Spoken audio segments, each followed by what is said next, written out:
Phew! Phew! Bloody hell, mate. Oh, here we go. Yep. I'm alive. I'm alive, baby. Ooh, crikey. Oh, what a day. What a day. Concurrent viewers. Oh, that must be me. Ooh, I don't like that up there. Let me move that. Don't like that there. Let's pop me there. Ooh.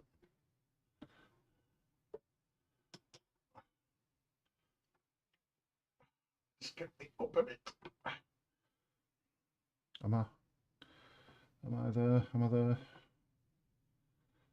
There we go. There we go.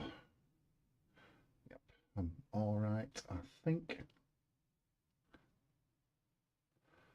There we go. Ta-da! Geez, I'm good. Oh, why is that sticking above there? Hang on, hang on, hang on. Let me move that. Don't quite know why the corner's sticking out there, but oh, what are you doing?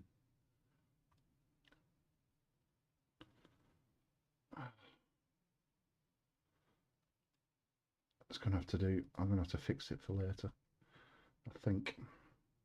Cool, cool, cool, cool. Right, right. How are we doing? Are we all doing fine and dandy? I hope we are. I've got 3 likes and 2 viewers, and I don't know how that works, but thank you anyway. 3 viewers, hooray! Let me just tweet it out so people know that I am here. It won't be a second, I promise. Chat amongst yourselves. Earthly Skeptic, if you're there, can you let me know if you're there? Because I can't find your comments, you know, the timestamps and stuff. I can't find them.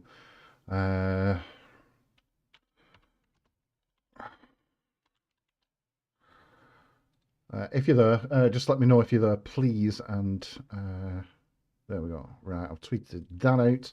That's good. Lovely jubbly. I'll put it on my community page. Ah, doop dump dump. And yep. Here we go. Here we go. Look at that. Lovely jubbly.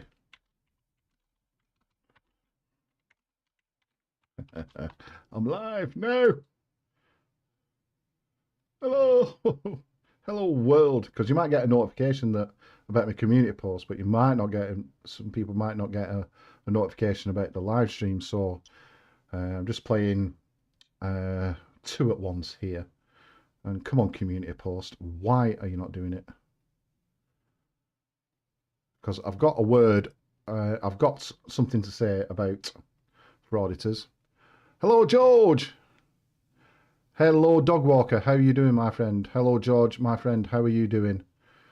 I'll add you as a mod, actually, because, yep. Right, I'm going to give it a couple of more minutes, and then I've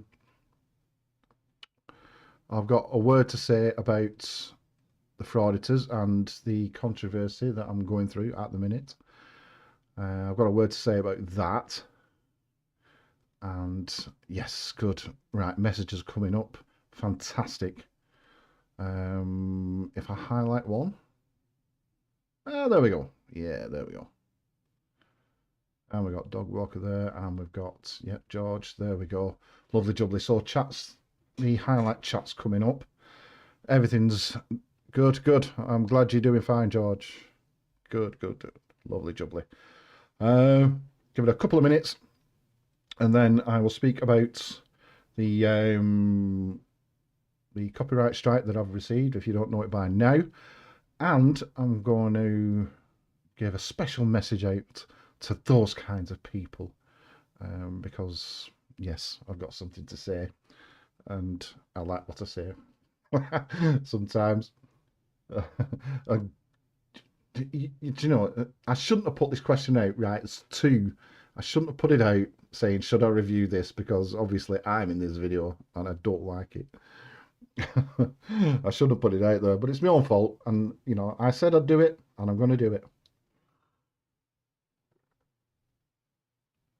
Let's have a quick slurp of San Miguel. San Miguel, if you're watching, sponsorship available. In fact, that's nearly empty. Right.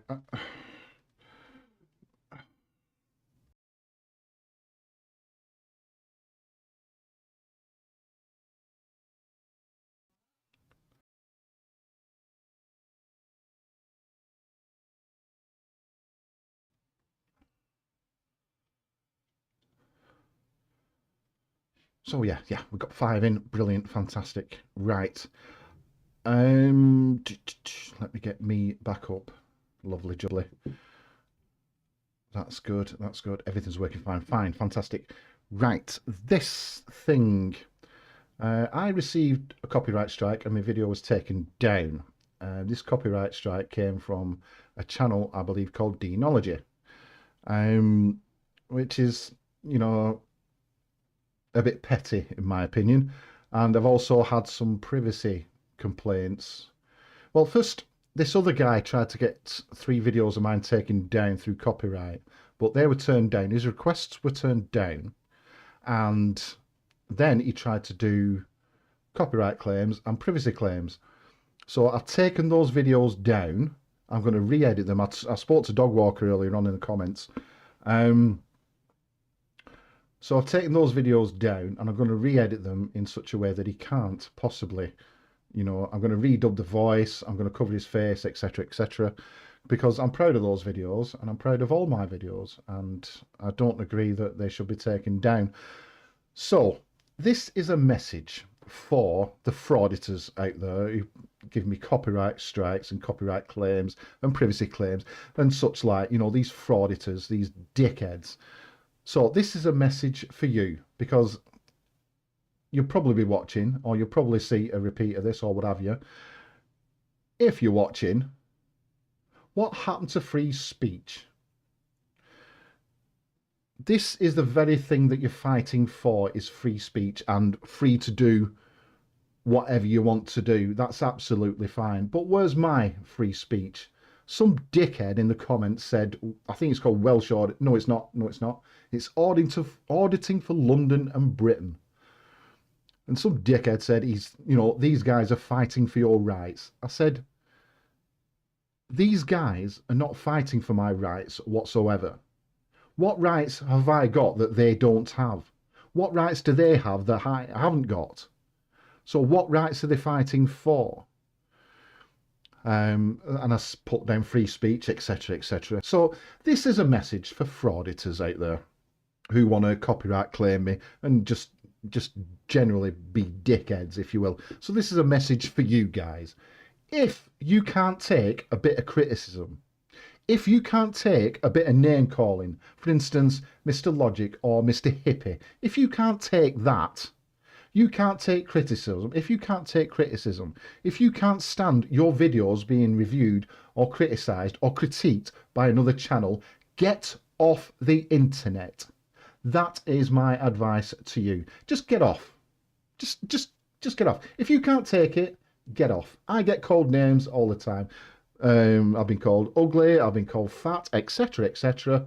You know, I can take it. I've got thick skin. But you frauditors haven't.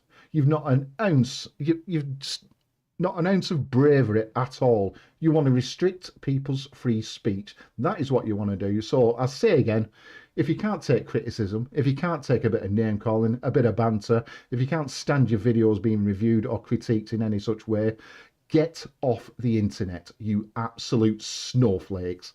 That is what you are. You are snowflakes, and you are con men, and you are frauditors. And I'm going to keep on doing exactly what I'm going to do. I'm going to carry on doing it, and you guys are not going to stop me one little bit. Rant over. Let's get on with this. Hello, Lauren. Hello, my wonderful daughter. Yes, wrong. Very wrong, dog walker. Yes.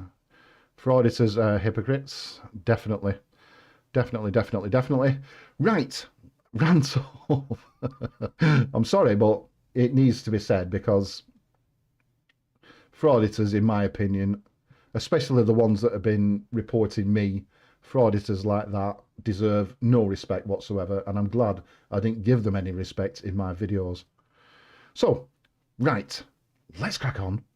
My discussion with Matt Powell. Here we go. 7, here we 6, go. 5. Let me know if you can hear 4, it, please. 3, 2, 1. Hello, ladies and gentlemen. My name is Brett Keene from God TV Radio. I hope you're all having a blessed day out there. We've got Mr. Jones, 1972, and Matt Powell That's with me. us. We've got a concept here, an email that Matt Powell gave. He says he wants to do 10-minute openings, 8-minute rebuttals, 30-minute open discussion, 5-minute closing statements, and perhaps a Q&A. How do you feel about that, Mr. Jones? Absolutely fine. You're cool with that? Bit quiet, all right, okay. Mr. Jones, if you would like to, you can start. If you want to, you have 10 minutes to do your opening. Right. Can I share a screen? I can, I think. Sure. I recorded a 10-minute, about a 7-minute opening statement yesterday. So let's see how this goes. I've got this off Brett Keene's channel, and I apologize for the audio and stuff. So I've done the desktop audio, I've done the video audio, I'll turn that up a bit. Hang on a sec. Whoop. Matt, is it okay if we wait until he shares and then start his time? Sure, no problem. See, I want to show this bit because I want to show Brett Keene's bias in this, because I'm going to be struggling in a minute or two with technical issues. And if you can see right there over my left shoulder, you can just see a faint outline of Aaron rather. Let me get that. Come on, Mr. Jones, faffing about. There we go. Share screen. Video file. And Mrs. Jones, if you're watching, don't forget your hair cutting gear later, because you're cutting your hair later.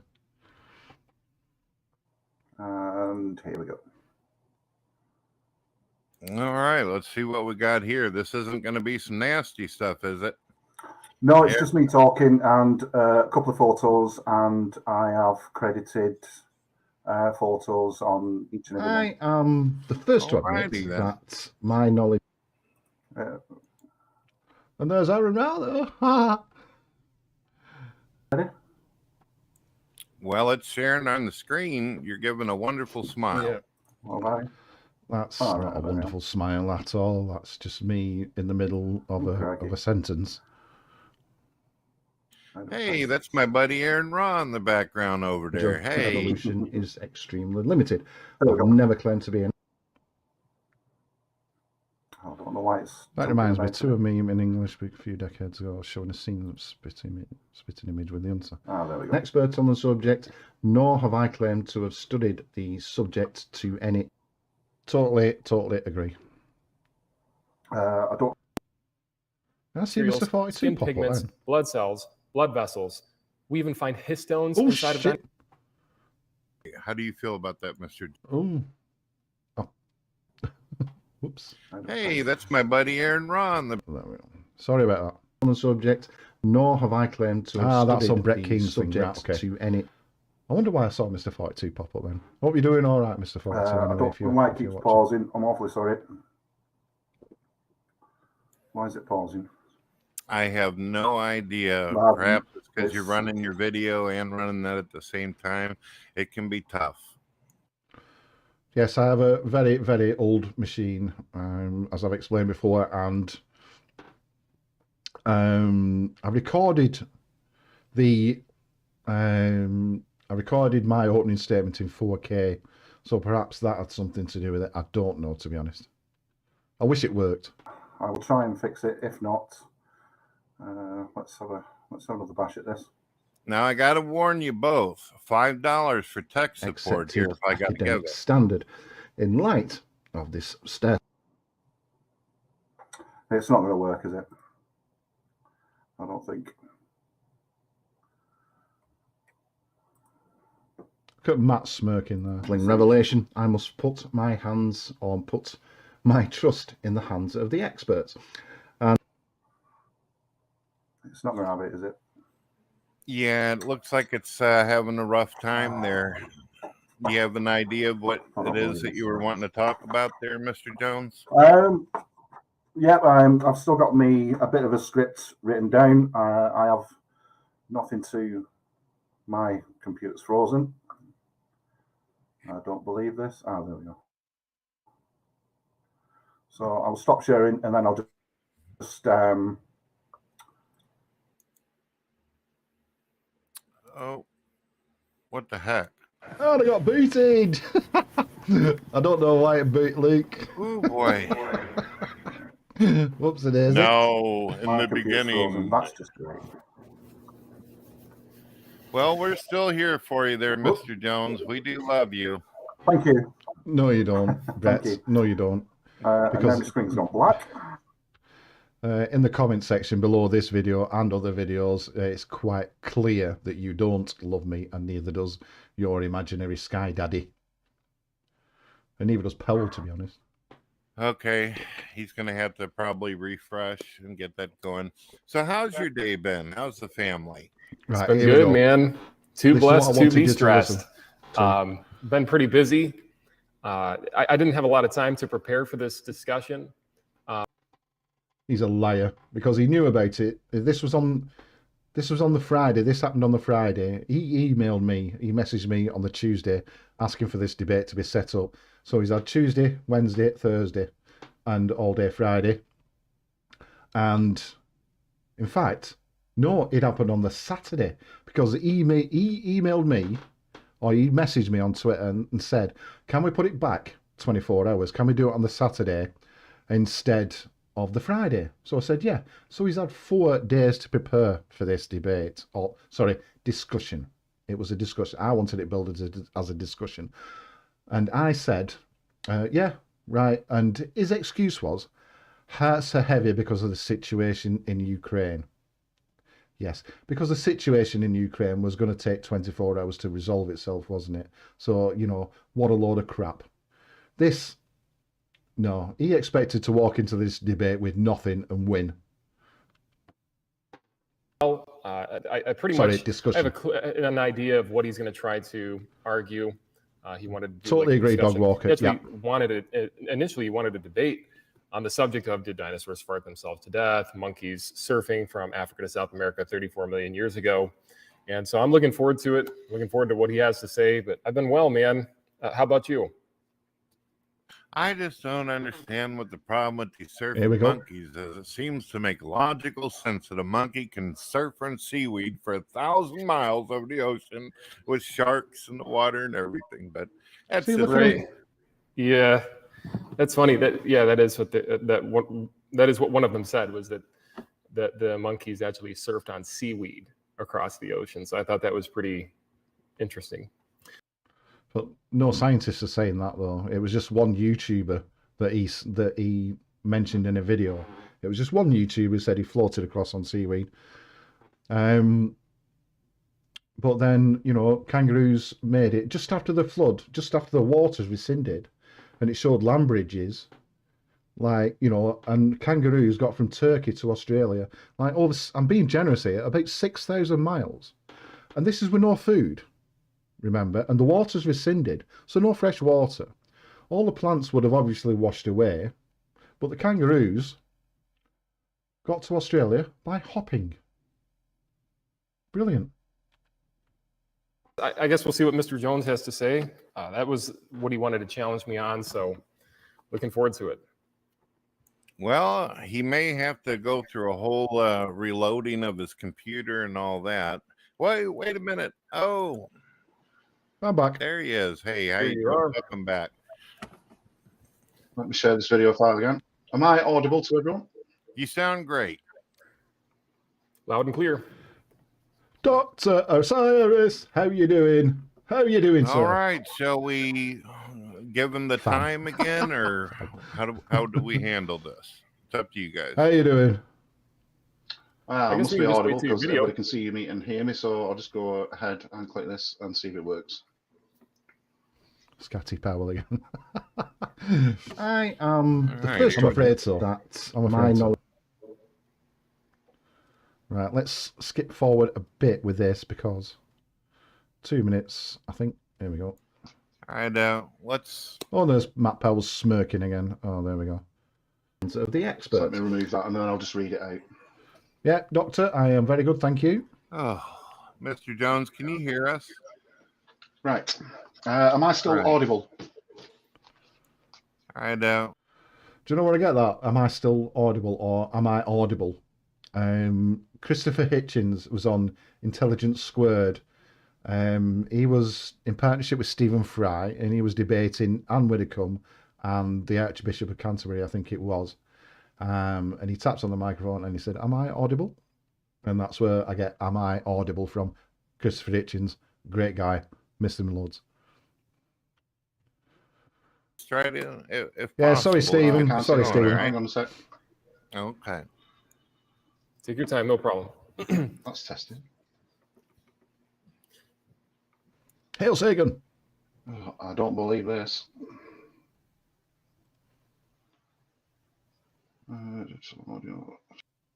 Let's get through to 9 minutes. Awfully Right, sorry. there we go. Awfully sorry. Video for one thing or another isn't playing. So, my opening statement. Now, I am the first to admit that my knowledge of evolution is Demon extremely all! limited. I have never claimed to be an expert on the subject, nor have I claimed to have studied the subject to any academic standard. In light of this startling revelation, I must put my trust in the hands of the experts and list evidence that has convinced me that evolution is true and scientifically accurate. I say this with absolute confidence, as I have found no evidence to explain how life evolved other than the theory of evolution. My first piece of evidence is transitional fossils, and probably the best and most famous of these is Archaeopteryx. I did have some slides, but I'm not going to risk putting slides up. A genus of bird-like dinosaurs that lived between 150 and 125 million years ago in the early Tithonian stage in the late Jurassic period. Paleontologists view Archaeopteryx as a transitional fossil between dinosaurs and modern birds. I did have a slide, but again, I'm not going to risk it. Now, how do we know that Archaeopteryx and modern birds are related? Well, feathers, for instance, wings, the facula, which is the wishbone, and reduced fingers are all characteristics of modern birds. Again, I did have an image. In conclusion, there are enough similarities between Archaeopteryx and modern birds to convince paleontologists that they are indeed related. Another example of a transitional species is Pachycetus. We do know through fossil records that Pachycetus once walked on land, but how is it related to modern-day whales? Now, Pachycetus was discovered in Pakistan, lived during the Eocene period approximately 50 million years ago. And although it primarily lives its life on land, it is linked as a whale relative through its unique inner ear shape. Only whales have such an enhanced region of the ear called an auditory bulla. And Pachycetus had this too. This image, etc. I did have an image, and it shows the evolution of Pachycetus to whale, and a bit. You can tell I'm reading from a script, can't you? I'm glad my opening statement. I'm glad I put my opening statement out there anyway. It's out there on my channel if anybody wants to see it. Level Earth Observer! How you doing? Oh, have you noticed how you can comment on my channel, but I can't comment on your channel? Have you noticed that? Bless you. Bless you. I'm glad you're here. Also, as before, that is enough evidence to convince paleo. Dr. Osiris, yes, I'm just waiting for my passport to come through because obviously I need photographic photo ID, and then that will be all cleared up, and it should have been here by now, so it should be here sometime early next week. I'm really, really sorry. But it will be sorted, though, I promise you that much. Definitely.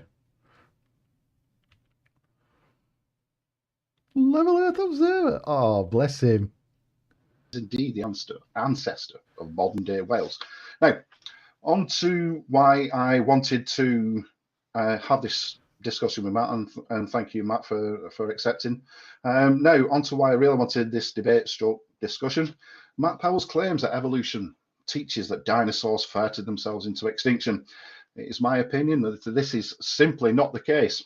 Yeah, the poor. And I will show evidence. Well, I can't show evidence at the minute.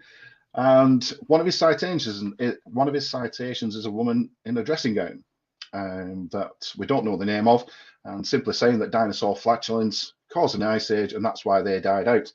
Now, does this woman have a name? Does she have any qualifications? I honestly don't know. But going on camera and simply saying dinosaurs gassed themselves to death is not good enough for me. I could make a video right now. I could address you guys right now and say a unicorn has just flown past my window. It doesn't make it true. Another citation that my good friend here, Matt Powell, uses is a clip from a news program that reads an article from Fox News. Now, did you see him smile? I said, my good friend, Matt Powell. And he smiled. Has just flown past my window.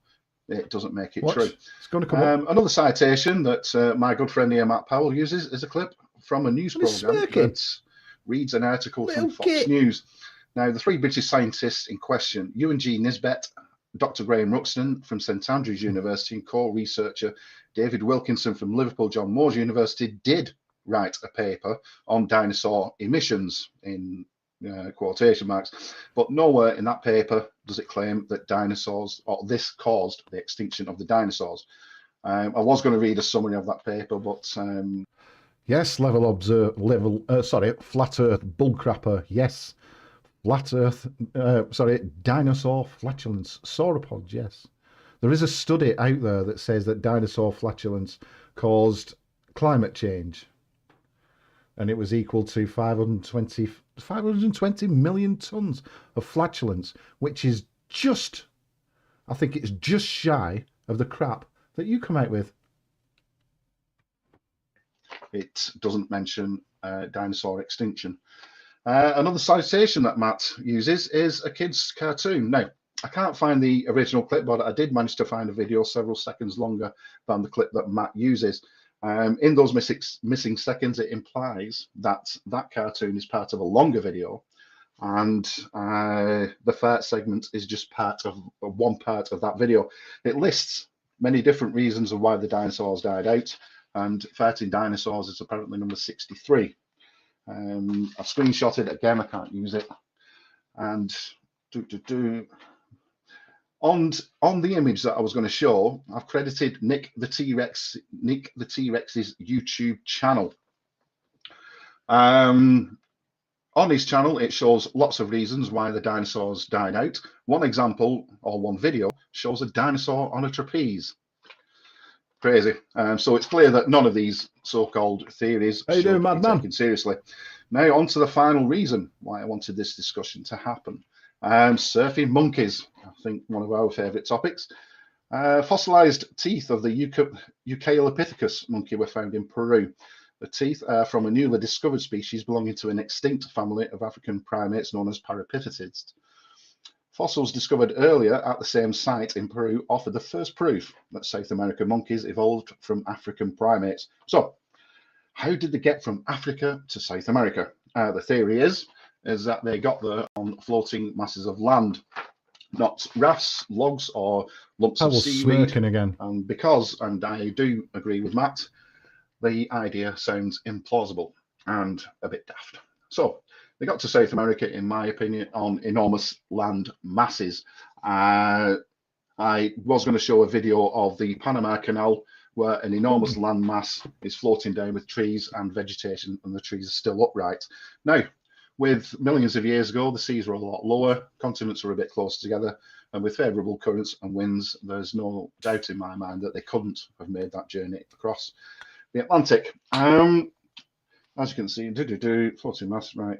Now, because in light of what I've just said, I think that it seems plausible that ancient monkeys made the journey from Africa to South America. This concludes my opening statement.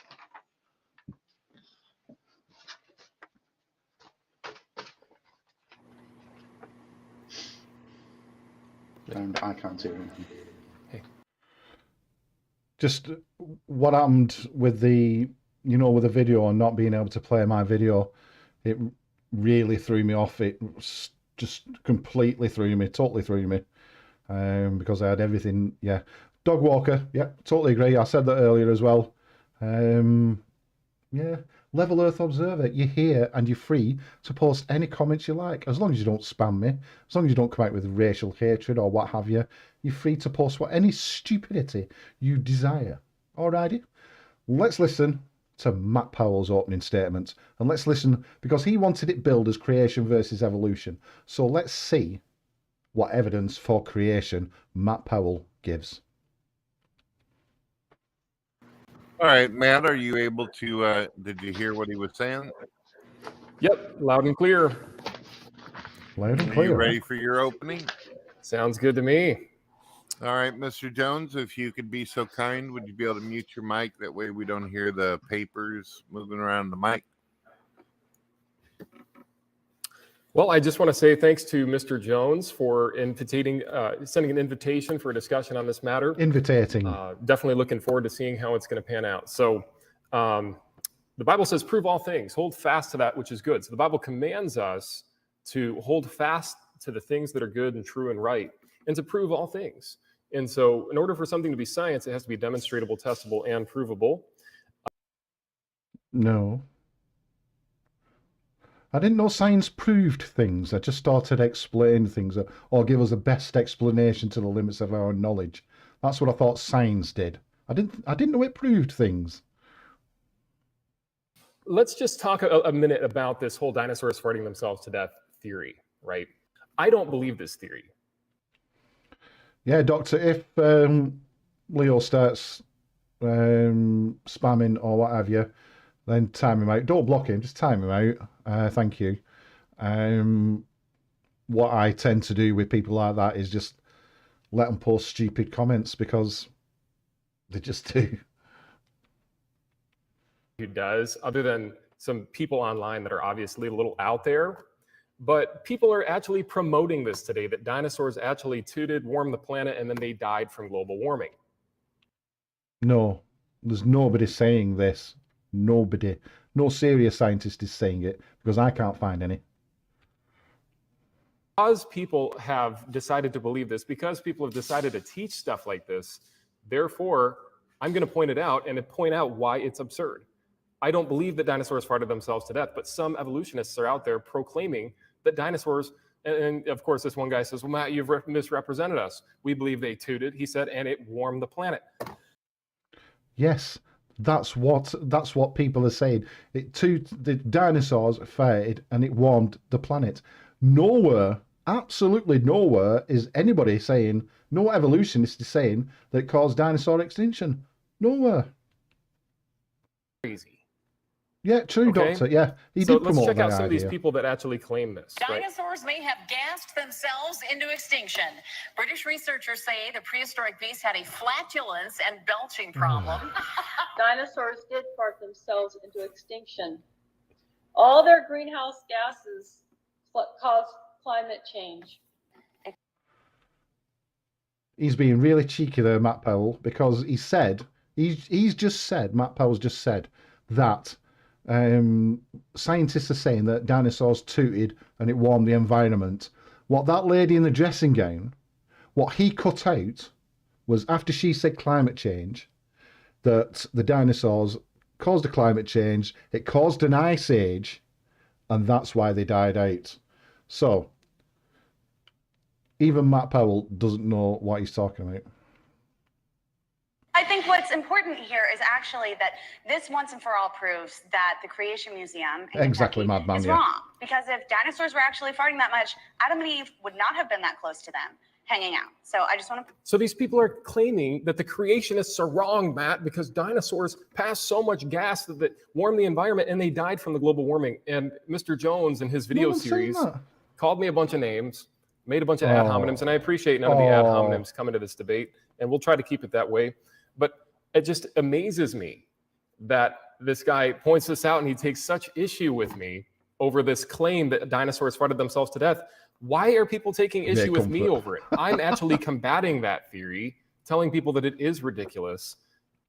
Is Ray Comfort the banana guy? Did he have a banana in his hand and make some quip about it? I can't remember if it was Ray Comfort or not. People are teaching this, and of course people are saying, well, you're lying, Matt. Nobody says that dinosaurs farted themselves to death. There's people all over the place saying that. I'm just pointing out the absurdity of the supposed theory. And of course, there's a scientific paper about how climate change, how the dinosaurs, sauropods in particular, warmed the environment and then died from the global warming. It doesn't say that in the paper. The paper itself says that certain extinction of certain megafauna was contributed to methane levels being too low. So in the paper itself does mention extinction. Now, let's... You little snake. How did I miss that? How did I miss that? I know it's his opening statement, but I didn't catch on it. Caused, you know, the megafauna, and it does say extinction. But nowhere does it say dinosaur extinction. Actually made the dinosaurs go extinct according to evolution. And that was the asteroid striking the Yucatan Peninsula south of the Gulf of Mexico, the Chicxulub asteroid. Here's the problem with that. This asteroid that you spoke of in your videos, Mr. Jones, struck 2,000 miles away from the heart of the kill zone. The heart of where all these dinosaurs are found, catastrophically buried in sediment, by the way, is 2,000 miles from the Yucatan Peninsula. So the Chicxulub asteroid, I believe that there was an asteroid that struck the peninsula, but it was a miss, 2,000 miles away. You're going to tell me that an asteroid that struck 2,000 miles away from a bunch of dinosaurs is what caused their death? Yeah. Earthly Skeptic, if you're watching this back, I am really I can't find your comments. I know you did some timestamps for me. I'm really grateful. And I know you did a timestamp about this particular thing here, about you know, the asteroid kicking up a load of dust and affecting things thousands of miles away. I know he did it, and I'm sorry. But this is stuff that you're saying in your videos. Now, I want to go ahead and just answer a couple of these misrepresentations that you brought up in the beginning. You said, well, I don't know much about evolution, but what I do know is that there are transitional fossils. No. Hold on a second. Stephen Gould himself said that there are no missing links. The whole chain is missing. So Stephen J. Gould, who is a professional in the theory, you say, I trust the professionals. That's what the professionals say. There are no missing links. The whole chain is missing. He's taken that quote out of context, and I read him the full quote on a previous video that I can't find at the minute. That's why they're defined as the missing links, because they are missing. Exactly, Dog Walker, yeah. And if we are supposedly able to find transitional fossils, we should find more transitional fossils than the actual kinds of fossils that we find with the species. We should see a clear speciation from, you know, Australopithecus afarensis, Lucy, all the way up to Cro-Magnon man and Peking man, and then all of a sudden you've got humans at the end of this line.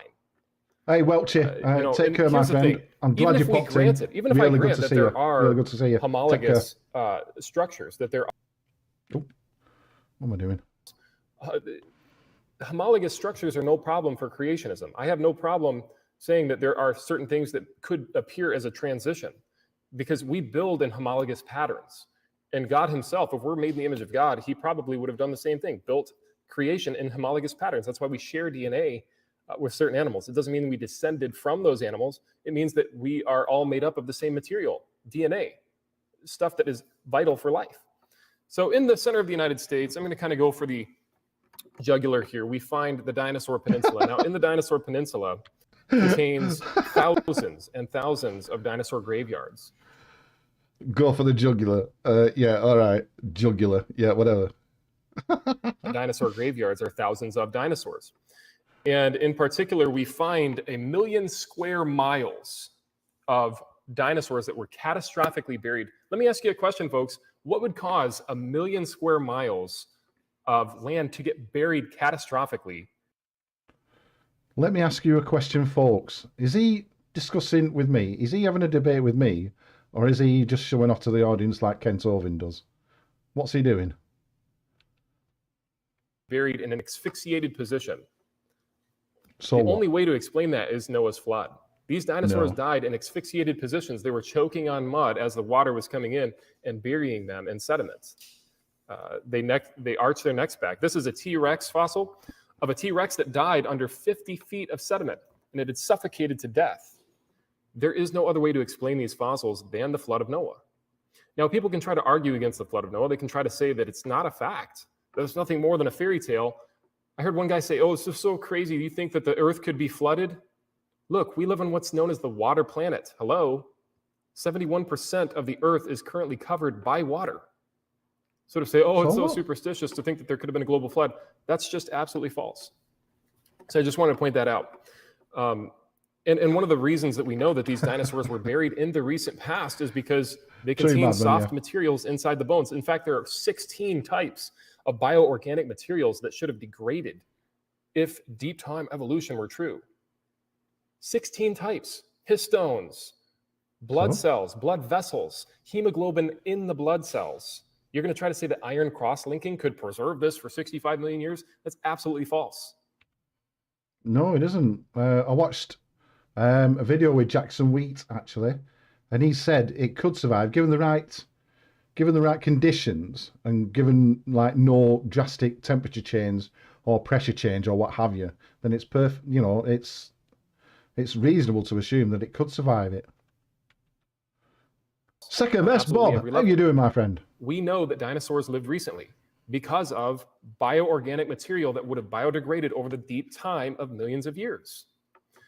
I'm not saying all this to come off as some arrogant person or something. I know that I speak in a way that is just very straightforward and to the point, but I would rather offend people with the truth than comfort them with some buttered over message. Okay, this is the truth. We find over 16 types of bioorganic materials, skin pigments, blood cells, blood vessels. We even find histones inside of dinosaur bones. You can't tell me this lasted for 65 million years. Evidence doesn't lie, and bioorganic material will always degrade over time. We find plant life inside of dinosaurs contained, perfectly preserved inside of dinosaur stomachs even.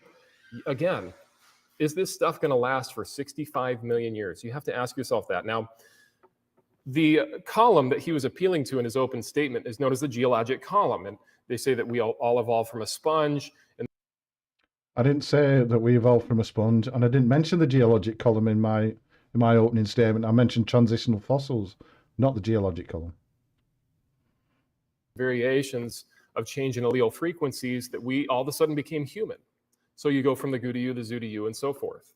Well, the problem with that is that this geologic column, if you actually look closely at the rock layers, you can tell they were all laid down in one event.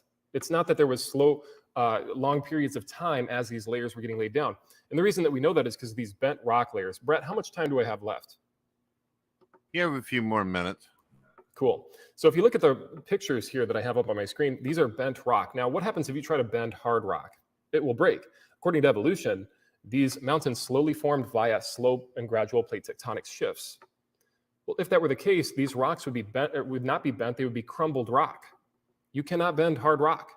Yet we find perfectly bent hard rock all across the world in these mountain ranges. This is just great evidence that these were all laid down and then plate tectonics pushed them up and then they lithified together all those layers in one event. And another reason that we know that, and you can see beautiful photos here of these bent rock layers. Hang on. So he just said that you can't bend hard rock, but he's saying that these plate tectonics pushed together and then bent the rock. Which one is it? Can you bend it or can't you bend it? Duh. Layers. You can't tell me that these layers were slowly laid down over millions of years in the Paleozoic, Mesozoic, and Archaeozoic ages, Mr. Powell. This is all absolutely falsified. Absolutely false. And this would wipe out the whole idea that we evolved from a Plate sponge as tectonics in well, 4,500 via years. transitional fossils, that they can't even name one. You refer to Archaeopteryx. Archaeopteryx and what's the other one? There's Archaeopteryx. There's also one that they refer to for land to sea animals. Pachycetus. Look, you should be finding hundreds of No, it thousands. weren't. You It should be was finding Tiktaalik, millions of wasn't it? transitional fossils. Lucy, Tiktaalik. I believe, was a fossil that was found scattered, a bunch of different fragments scattered over a 200-mile area or a 2-mile area. And yet they put it together. They couldn't even tell what it was, but they just concluded this must be the ancestor of all humans. No. That's wrong as well. Back on track here. You know, we Finally. find these polystratofossils. We find whales on mountains. Look, this wipes away the geologic column. The whale is perfectly preserved on top of this California mountain here, for example. We find Oh my clams God. in the closed position on top of Mount Everest, 29,000 feet above sea elevation. Look, this is absolute proof that these things were buried catastrophically because the clams were closed and pushed up through the mountain through catastrophic plate tectonic movements. So, Mount Everest was formed, get this, gentlemen, ladies and gentlemen, in 4,500 years. Cool. And then, all of a sudden, it stopped growing. So it grew in 4,500 years to 29,000 feet and then stopped growing. Right.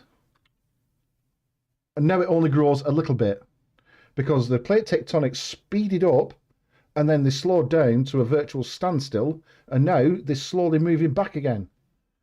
Yeah, great idea, Matt. Great idea.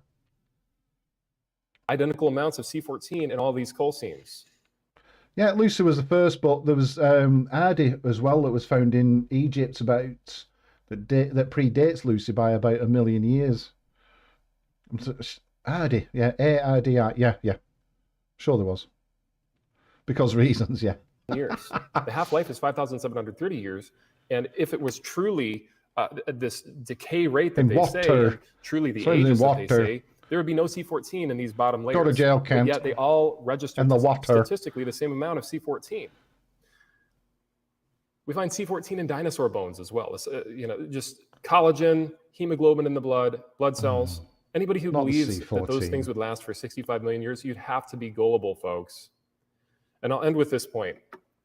Thank When Christ. the crust of the Earth was broken up like an eggshell and subduction and rapid plate tectonics was going on, we would predict that certain of the crust of the Earth would be subducted into the mantle and, of course, would cause catastrophic plate tectonics and create the It wasn't, the Earth's crust wasn't broken like an eggshell though, was it? It was formed. As the Earth cooled, then different patches cooled a bit quicker, and that's how the plates formed. It wasn't cracked open like an eggshell. Exactly, But one of the Dog things Walker, that yeah. I'd like Mr. Jones here to notice is that we find cold slabs of rock that sink 500 miles down into Earth's hot molten mantle that have not heated up yet. If slow and gradual plate tectonics was what caused those rocks to get there, they would have been uniform with the temperature on the ground. This is 5,000 degree molten rock, yet there's 10-mile thick pieces of cold rock down in the mantle of the Earth. You can't tell me that slow and gradual geologic change and uniformitarianism is the answer. Naturalism never did any good for science. Catastrophism is what best explains geology. So you want to tell me that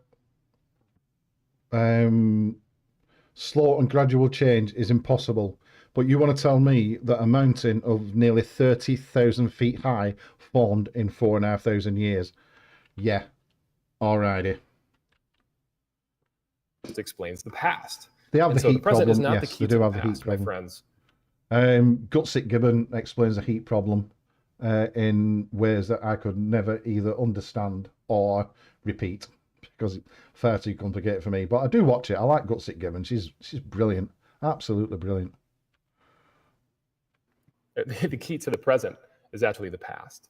And so with that being said, I think I should close out. But of course, they'll say, well, let's give our side, Matt. What about our side? Okay, here's your side. Here's how you date rocks.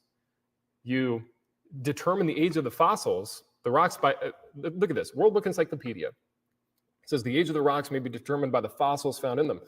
But you determine the age of the fossils. Second best, Bob. Thanks for popping in, my friend. Thank you. It does mean a lot to me. You take care, and you take care of that puppy. All right. I'll see you very soon, mate.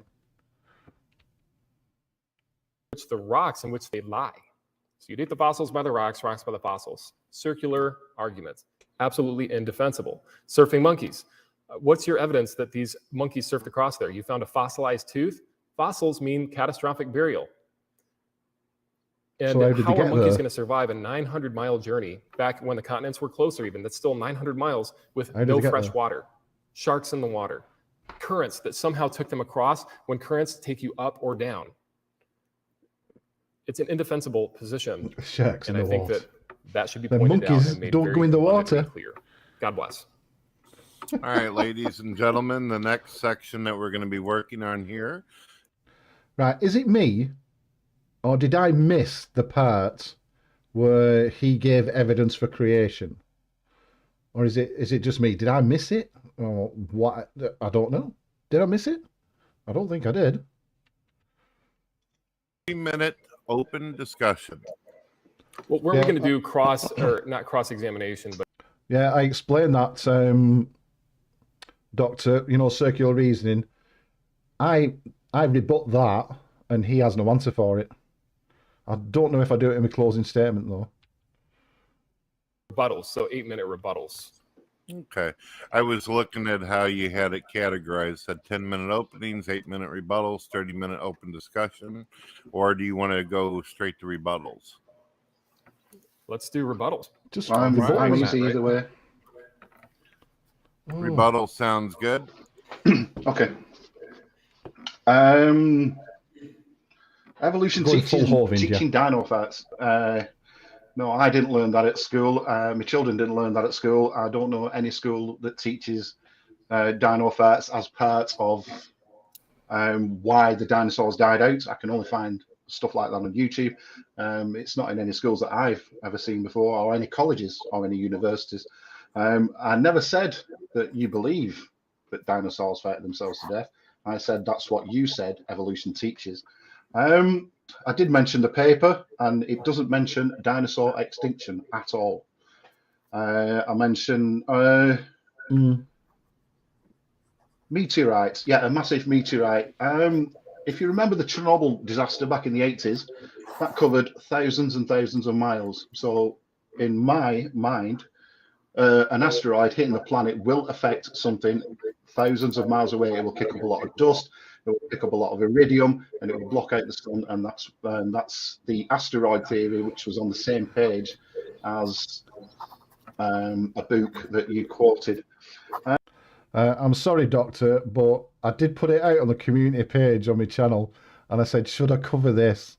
And over I think it was 97% said, yeah, I should cover it.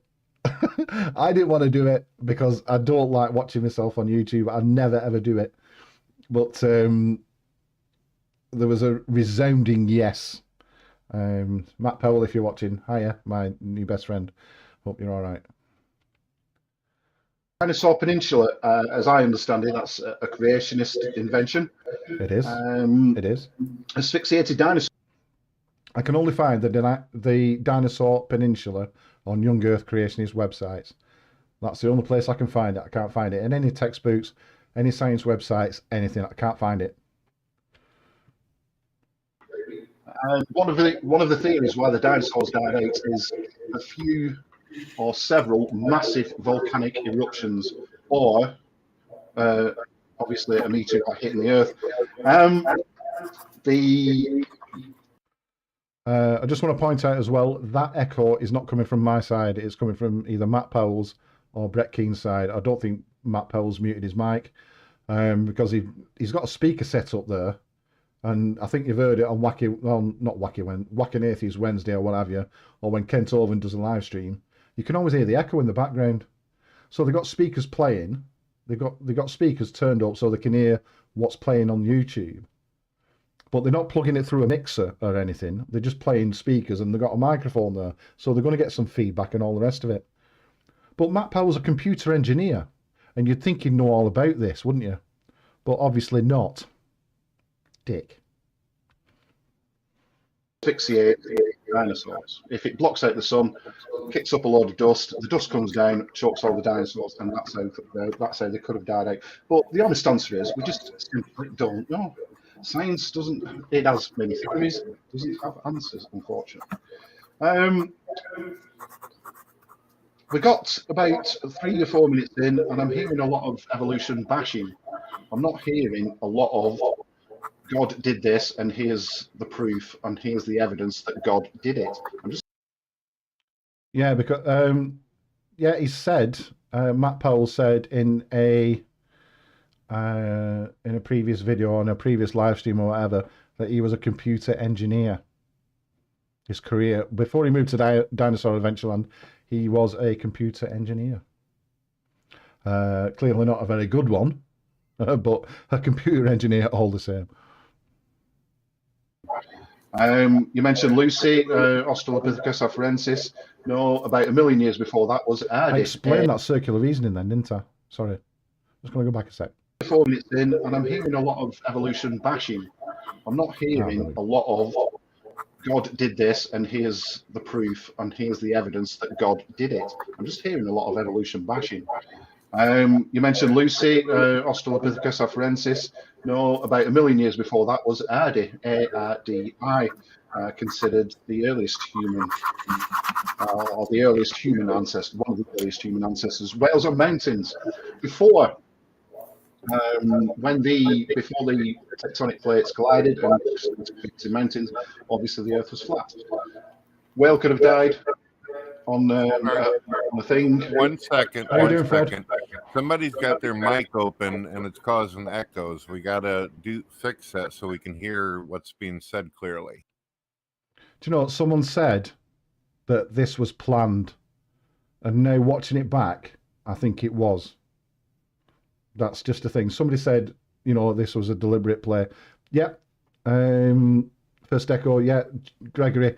Somebody else said it when I posted it, when I re-uploaded it. Somebody else said, do you think it was a ploy to sabotage you? And yeah, definitely now think it was.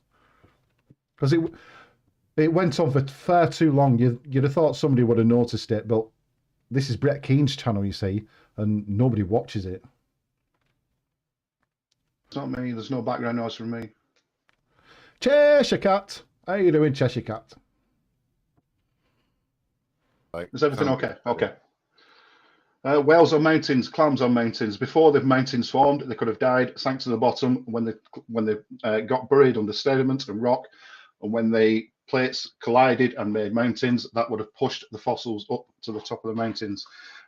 Fossils dating, yes. Radiometric dating, I don't know much about. Is it me or does Matt look a bit butthurt? Fossils are dated within the rocks that they're found in. But Yeah, I've not sometimes seen you they for also ages, date Cheshire Cat. fossils Oh, you're all right. completely on their own using radiometric dating. Working too You much, seem yeah. to have a problem with circular reasoning. There you go. God said he did everything in 6 days. Where does it say this? It says it in the Bible. Is the Bible the word of God? Yes, it is. Again, that seems like circular reasoning to me. Is that not circular reasoning? Because Matt's not going to answer this. He doesn't. I don't think he answers it. Apologies if he does. You know, God said he made everything in 6 days. Where does it say? It says it in the Bible. Is the Bible the word of God? So yeah, that seems like circular reasoning to me. I think that's the end of my. Exactly, Doctor. Yeah. All I right, don't Matt. mentioned Matt. Anyway, Cheshire, nice to see you. Nice to see you. To see you, Thanks for nice. accepting. No, thanks for agreeing to do this. Sure thing.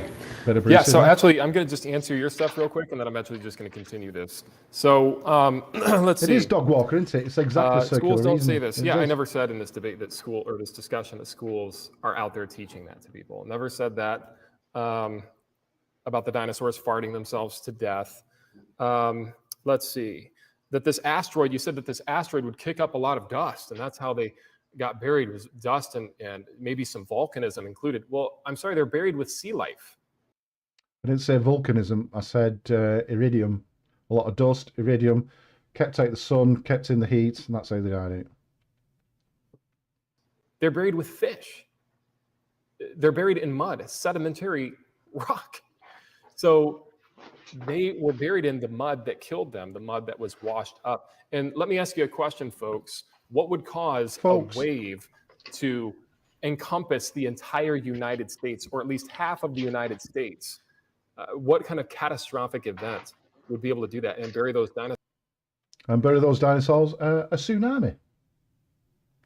A massive tsunami could have wiped out half the United States. More than possible, isn't it? Why does it have to be Noah's flood? I'm not disputing the fact that there could have been a flood. There could have been a massive, massive flood. But yeah, so why does it have to be Noah's flood? The UK, and correct me if Dogwalker, you're British. Correct me if I'm wrong. The UK doesn't have a flood myth or a flood legend. Japan doesn't have one. Egypt doesn't have one. There are many countries all over the world that don't have a flood legend. But you'd think they would, because the world was flooded. So you'd think that every country in the entire world had a flood legend or a flood myth or what have you. But like I said, the countries that I've just mentioned don't have it. Japan certainly doesn't. We don't. With crustaceans, so that's what you're leaving out. Yes, you're taking Exactly, certain things madman, that are yeah. accurate into account. Was it volcanism? Absolutely, there was widespread volcanism during the flood. So of course we would expect some of that to play into there as well. But Never the fact that you mentioned find sea volcanism. life in there is kind of the dead giveaway that it wasn't just some asteroid striking up a little bit of dust, and that's how Badlands, they went yeah. extinct. No, they were buried with sea creatures. They were buried in the center of the United States, and they were buried in the heart of a kill zone via choking on mud, choking on the mud that buried them. And so, like I said, the asphyxiated positions, along with the sea life and crustaceans that are buried with them, and fish, it's a dead giveaway. And then also, doesn't the Book of ID or IV'd or something, that has a flood legend, or the poem that it comes from, the Book of Idida. I can't remember what it's called exactly, but that particular thing comes from a massive poem, and I think that poem has a flood legend in it. I don't know. that was one of the last things that you mentioned. Radiometric isotopes can be created in a lab, and the next day they date as millions of years old. So is radiometric dating true? Absolutely not. Radiometric dating is 100% false. In fact, in 1980, Mount St. Helens erupted, and it created igneous lava that flowed down the side of the mountain. And when it had lithified, some scientists took, and 10 years after it had lithified, they sent the rock samples, 5 different rock samples, to 5 different laboratories known as the Geochron laboratories, all of our best. And the ages that they came back with were astounding. The first rock came back as 340,000 years old. Now, keep in mind, this is rock that's less than 10 years old, but it was radiometrically dated. The second sample came back as 350,000 years old. One sample came back as 900,000 years old. One sample actually came back as 7 million years old. Now, remember, this is the method that Mr.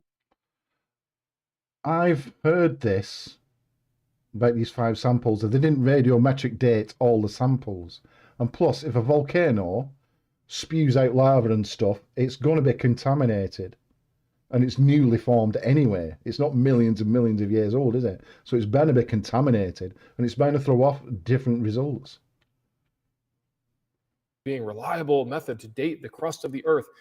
Absolutely false. The last sample came back in that study as 2.8 million years old. No rock of known age has ever been dated accurately. So if we can't rely on radiometric dating to tell us the actual dates of rocks of known age, rocks that have lithified in the recent past, Thanks, Doctor. Yeah. how can we trust them for rocks of unknown age? Okay. And then number 2, you're assuming that when the rock solidified, that there was no daughter element present in the rock. You're assuming that there was no contamination. You're assuming that the rate of decay has always been the same as it was in the past, as it was in the present. So you're assuming all of these things. I'm sorry, science is not based on assumptions. Science That's it, madman. Yeah, yeah, that's it. Because they did lie, didn't they? There was some controversy about these samples that they sent off. I know some weren't radiometrically dated, or one of them certainly wasn't radiometrically dated, and there was some other controversy about it. And particularly when you're dating volcanic, you can't be sure of the dates anyway because you don't exactly know where it comes from. Demonstrated to be true. So I could not honestly even consider radiometric dating because there are so many false assumptions that go into it that completely falsify it. Like I said, you can create new radiometric isotopes in a lab, and the next day they date as millions of years old, brand new isotopes. So if we could reshare my screen one more time, guys. I'm just going to continue this. So that answers pretty much all of the falsehoods that you just spoke there. Falsehoods? You cheeky bastard. Falsehoods, my ass. I speak the truth. Have to deal with this because this is misinformation that constantly gets brought up. You didn't address that monkeys are freshwater animals. They could not drink salt water. It would have killed monkeys. Did he just say that? Monkeys are freshwater animals. What? Monkeys are freshwater. Right. Yep. Matt, you're obviously right, yeah. Freshwater animals, if there is such a thing. Yeah. When he responded to me on this matter, he said, look, he said, these monkeys must have been so thirsty getting off at the raft at South America. They must have been thirsty and hungry. Even P.Z. Myers knew that they are not saltwater animals. They are freshwater animals. It was salt water back 34 million years ago. So you have to justify them surviving over, I believe, 50 days without any water, with monkeys sharks in the water. And you got on video and said, surfing monkeys, surfing dinosaurs. Matt, it's perfectly plausible. My He's friend, got to throw that back in as well, you know. Sometimes I don't know quite how to deal with stuff like this, these theories that are out there, but I do my best to bring my opposition. There's one guy who said that they rafted on seaweed. That sounds even more crazy. And I know that's not your position, but let's get back on track here. Let's talk about some actual legitimate science. Now, according to your model, it takes 10,000 years to get a fossil to form. Yet we find fossilized ripples of water. Now, keep in mind, surface areas smooth out very quickly. Is a surface area of water ripples going to sit there in the ground for 10,000 years waiting to be fossilized? Those are not water ripples. We find fossilized raindrops. We find fossilized tracks. Again, these surface areas had to be buried so quickly and protected so quickly in order to be preserved. But we never find, he's going on about fossilized water, fossilized raindrops, fossilized water ripples and everything like that. Yet we never, ever find a human ancestor buried with a dinosaur. We never find dinosaur fossils and humans buried together. Ever. Never, ever. And it will never happen. Sand ripples. Yes, there are sand ripples. To change my It's position. a fucking fraud, this lad. See, that's the difference between me and evolution. If I'm wrong, I can change. If something with evolution is wrong, it's protected by law and cannot be thought outside of within the classroom. So Matt can change, can he? So why hasn't he? Never, ever has. He can't change. He can't change his stance on homosexuals being executed. He doesn't want to take that responsibility because he said it in a discussion on the non-sex show.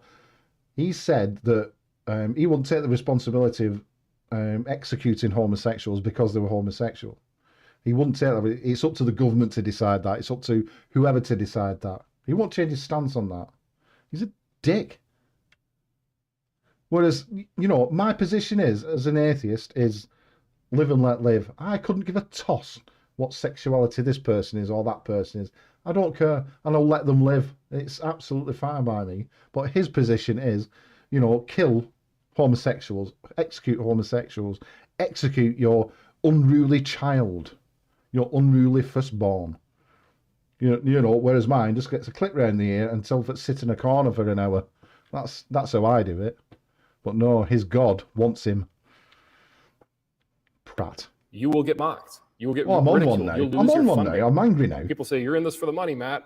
False. If I wanted to be popular, I could come out as an atheist tomorrow, you know, one of these non-believers, and declare I don't think there is a God, I lack belief in God, and make a bunch of money. A bunch of people would support me.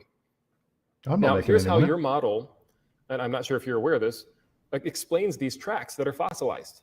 They actually expect us to believe in the evolution timeline that these dinosaurs dove down into the water and that their footprints didn't get smoothed out by the water. So Sometimes I just feel like I don't even know what to say. Look, it's like me going back to my childhood Lake Superior. So,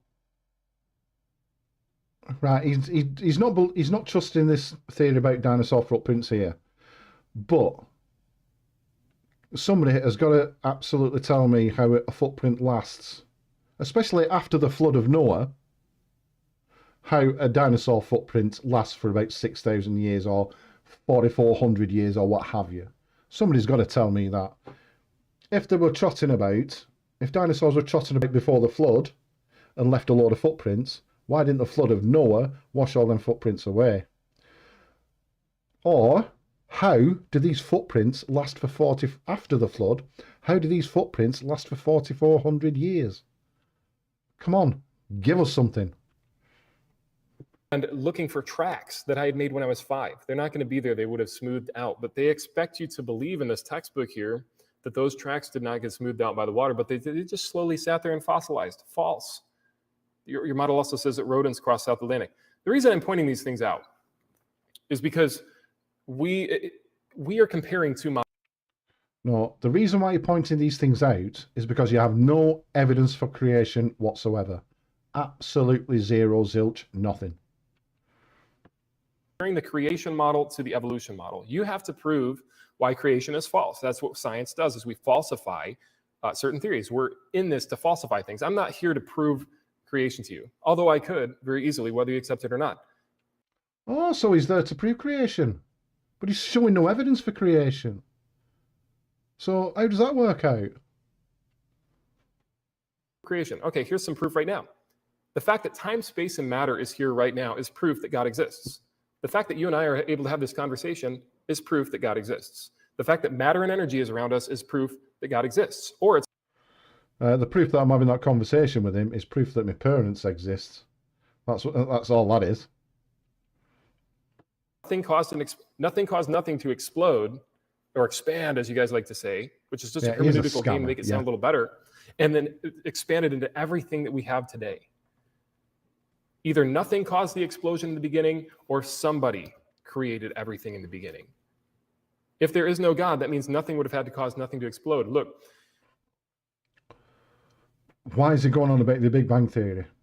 He wanted it billed as creation versus evolution. Evolution doesn't mention Big Bang Theory. It's not concerned with that. It's not concerned with abiogenesis or how life began. Not concerned with that either. And this Pratt here is just going on so many different tangents, and Brett Keen's letting him do it. There's a thing. Is defined as changing little frequencies over time. Time, space, and matter, but look at the trees. Look, these modifications that we're seeing even today are deleterious. Good for you, madman. Mutation is Good for even you. deleterious by the very definition of what it even is. So this is information that we need to make sure to give clear examples of. And we need to make sure to leave no rock or stone unturned. How much time do I have left? Are we pretty much at the end here? Mr. Jones, do you feel that you have anything to say about what he has said? And if you want to also come back with whatever he says, it's okay. Sound good, guys? So are we doing a 30-minute open discussion at this point? It's up to you guys, really. What would you like to have happen here? I'm easy either way. I will work around anything. I guess let's just go into the open discussion. Can do. I'd just like to ask, it's not evolution doesn't disprove creation. Evolution is, like you said, it's descent with inherent genetic modification. It really couldn't give a monkeys what creation does or if creation exists. And I'm still hearing a lot of evolution bashing, but I'm not hearing any. Well, I heard your version of what's of your God's existence, and that's time, space, and matter. but couldn't any God have created that? Or is it just your God? So are you conceding that there's a possibility for God right there? No, I did once in a discussion with Brett Keane, but then I've read up on. Did I ask that? I didn't ask that, did I? I said, why is it his God and not any other God? Or could it be some other God? I didn't ask. Did I ask that? Am I conceding the possibility there's a God? No. I'm just saying, why does it have to be your God that's, that's the reason that time, space, and matter exist? Why is it his God? I'm not. God Almighty, what a disingenuous prat. Everything, and I still maintain that the Big Bang Exactly, Theory Cheshire, is the yeah. best explanation of how the universe. Yeah, but are you expanded. saying that it's possible that God created the universe? No. My cousin Vinny, was that Marisa Tomei that said that? Because if she did, God, she was brilliant in that film, weren't she? I'm fit as well. You. No, I'm asking you. I'm saying that just because, right? Say you debunk evolution, does that prove creation? Well, it proves that we didn't get here via mutations. No, does it prove creation? That's what I asked. Absolutely, Does it because prove either we creation? appeared via absolutely, because either we appeared via magic, just out of nowhere, poof, or we were created. If we did not evolve, we were created. I mean, that's why isn't scientific knowledge right there. Well, why isn't there another option? Why is it always created? Go ahead and give another evolution? option. Either nothing created the universe or something created the universe. Give another option. There is no other option. Either God created the world. Yeah, but that's what I'm saying. Yeah, that's what I'm saying. I'm saying you're asking me for another option. There is no other option. Either gentlemen, magically popped into existence. Yep, sorry. Gentlemen, if you speak at the same time, the audio becomes all gargly and people can't hear you out there. Sorry about that. You guys have been doing great, so please just wait until the other person. Is there any way of turning the volume? See, Powell's still not fixed that audio issue with the speakers and the feedback and everything. Still not fixed that, Mr. Computer Engineer. All right. Mr. Jones, let me ask you this. Do you believe that an explosion out of chaos produced order? No. What's that going to do with evolution? Okay, well, an explosion out of chaos would be defined as this. And Stephen Hawking said, and I quote, that if the expansion rate would have changed by one part out of 100,000 million after the Big Bang, just 1 second after, nothing would exist. So 1 out of 100,000 million chances is pretty chaotic, right? Yeah, it is, but scientists can be wrong. Science is a self-correcting process. If there's a chance something happened, no matter how small that chance or how remote that chance, it's still a chance, isn't it? I mean, there is a chance that I could shuffle the cards one time. I could shuffle a deck of cards, couldn't I? Dish them all out, and I could gather them all back in again and shuffle them again and dish them all out, and they'd be exactly the same. It's a very, very, very tiny chance, and the possibility is so minute it's untrue. But there's still a chance that it could happen. Are you admitting now that it is an explosion out of chaos that produced order? No, I'm saying it's a rapid expansion out of the Big Bang Theory is a rapid expansion from an intensely hot, dense singularity. So what caused the explosion? We don't know. That's a simple answer. We don't know. Okay, but what do you think is more likely then? Intelligent design or nothing causing it to explode? Well, we don't know, so we can't say it's nothing caused something to explode because we simply don't know what happened just before the Big Bang. We simply don't know. What? So do you believe that everything existed, all the planets, stars, galaxies, and oceans, as energy inside the Big Bang in an infinitesimally small dot? No, because the Big Bang Theory doesn't teach that. I've heard you say on video that all the water and I've heard Kent Ovin say that all this water and all the animals and all the things and all the rest of it were condensed into this tiny little dot. And it's simply not true. The Big Bang Theory doesn't teach that. It was a hot, dense singularity that rapidly expanded. We didn't even have light for the first 300,000 years. We didn't even have any stars for millions of years after that, and we obviously know that that planets come from stars. So stellar evolution hadn't taken place yet. Stellar evolution. Not for a few million years, no. Not for a few million years after the Big Bang. So if you give it enough time, you'll go from an explosion from an infinitely dense hot point to all of time, space, and matter, not in its present form. Did you catch that, Dog Walker? Years, these rocks will evolve and create themselves, right? Just say that again, sorry. So you're saying that everything in the universe existed via a dot of energy before it was matter, exploded and created matter. Expanded. Okay, we didn't even have created matter. Yeah, we didn't even have matter for I think millions of years. I can't remember the exact timeline, but it created electrons right at the start of the Big Bang. They started whizzing round and it started creating atoms and stuff, and that created matter, and then it went forming matter, and then that's generally how it did it. Okay, so then millions and millions of years later, after the 2 million years of rainfall, and we have the primordial soup into play. All right. I heard you say in a video that it was likely that lightning struck Earth, and that was where the first single-celled organism emerged. What?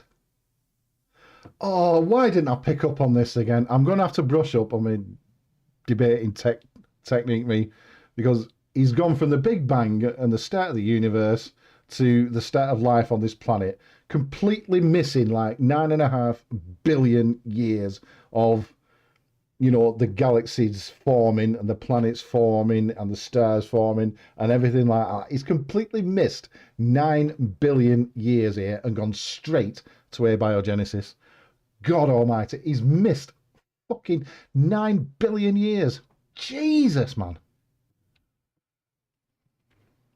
So, what would happen if lightning was to strike one of us right now? Isn't that deleterious by definition?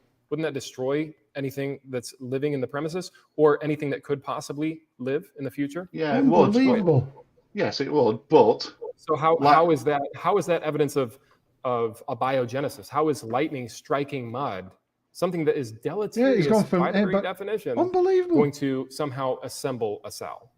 Well, do you not think that? I'm sorry, Brett, but science is a self-correcting process. Yes, it is. Have you ever noticed that after a lightning storm? See, you can see there just above Gregory's comment there. This is on Brett Keene's channel. I downloaded this from Brett Keene's channel, and he says science is a self-correcting is a false assertion. So he's just showing his bias there. Science is a self-correcting process. Otherwise, we'd still be living in caves, wouldn't we, basically? Yeah, he's been watching Star Trek. Been watching something. Sorry, I've got a fag. Grow at an exponential rate. I've noticed this in my garden. Lightning strikes the ground, and then, the plants start sprouting out of nowhere. Am I right here? I'm sorry for pausing it again. I'm going to let it play for a few minutes. But have you noticed that after a storm, after a lightning storm or a thunderstorm, have you not noticed that your plants grow taller, faster? I've noticed that. I'm bloody sure I'm right. I don't think it's a Mandela effect at all. I just think, definitely after a lightning storm or what have you, then plants start growing like pretty rapidly. Yeah, he is dishonest. Okay, yeah, do we have any examples of life coming from non-life and specifically lightning? It's the RNA. No. That's another theory altogether. The theory that I happen to trust is the RNA first, which somehow I don't know how it works. I honestly don't know how it works. But the RNA first, and it went into DNA, and it started forming like very, very primitive life, single-celled organisms, if you like. That's the theory that I happen to trust. And that is actually the theory that most people adhere to. But here's the problem. Check this article out. It says, the first healthy organic molecules may have formed within tiny droplets. And all scientists agree, pretty much, for the most part, that the creation of life involved water, according to this article. But check this out. How does DNA get destroyed? Just Google it sometime. It says DNA is vulnerable. This is taken from a scientific paper. It says DNA is vulnerable. It breaks down in sunlight and in water. What was the RNA world like? Sunlight and water. The very thing that destroys DNA, you think could assemble DNA via RNA processes? No. That is the claim. No, that's... Well, I'll have to read up on that because this is abiogenesis and not So you're saying that you believe in this RNA process, but you don't even know what the RNA process is. This is this RNA to DNA process. Well, I've just said that I don't understand the RNA to DNA. Yet you're here defending it and saying that it's logical and rational, and I'm pointing out where but it's still not evolution. No, I'm not defending it. It's abiogenesis. It's not evolution. Okay, but it's defined as chemical evolution.